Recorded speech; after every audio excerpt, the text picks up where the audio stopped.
Guys, it's me, your Auntie Bonso, dito pa rin sa lugar kung saan lagi kang tinatanong UK, char.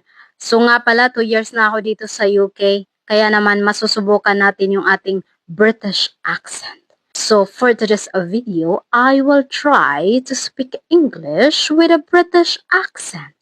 So, wait sa, kay mura man og kanang gihanga ko, nag-intro pagali ko na balik tag Bisaya ano medyo nang madali ni atong voice over.